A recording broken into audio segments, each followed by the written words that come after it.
Future of Work Hub by Lewis Silkin collaborated with the RSA to bring together futurists and experts to explore the economies of trust and business transformation in the post-pandemic world. We started by exploring how the pandemic is shaping attitudes towards data privacy as society makes significant trade-offs between established freedoms and safety. 43% of our attendees thought we were moving towards a more restrictive attitude towards privacy in the longer term. We identified 4 key themes.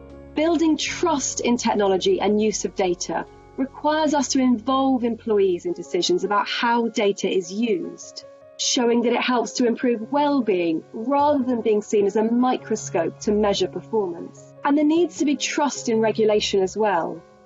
We need to have confidence that regulations will protect privacy without hampering innovation.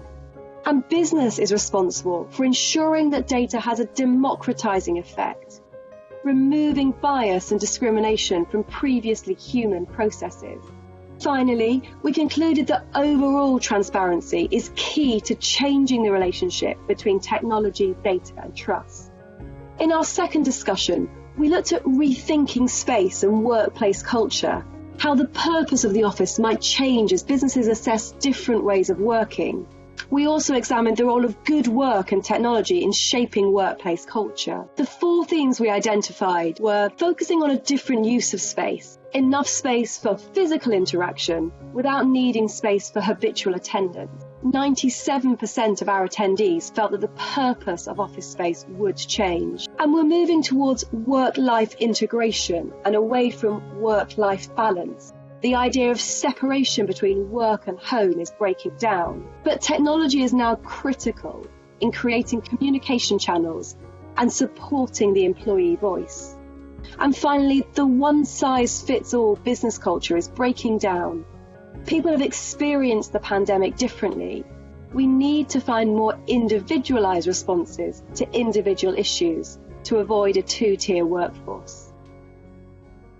And we finished by looking more broadly at how the current crisis is shaping the social contract and considered organisational challenges to change and the importance of business being responsible for shaping the future business landscape. The key themes we identified were the real impatience for change now.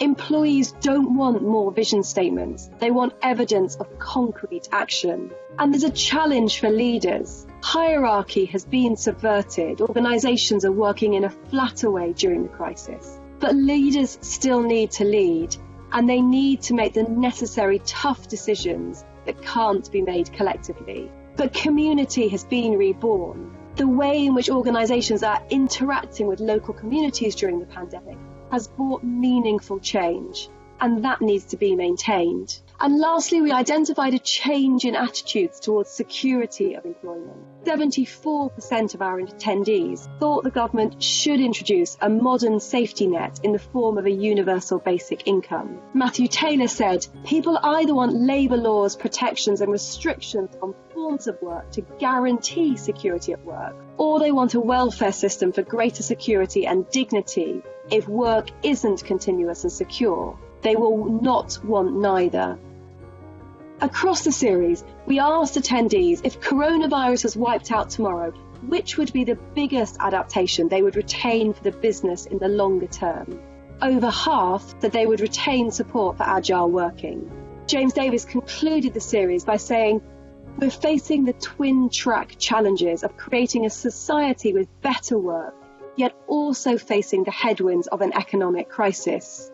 Few want to return to the world exactly as it used to be. In the world of work, we have a unique opportunity, a unique once-in-a-generation challenge for both employers and the government to rethink who, how, what, and where we work.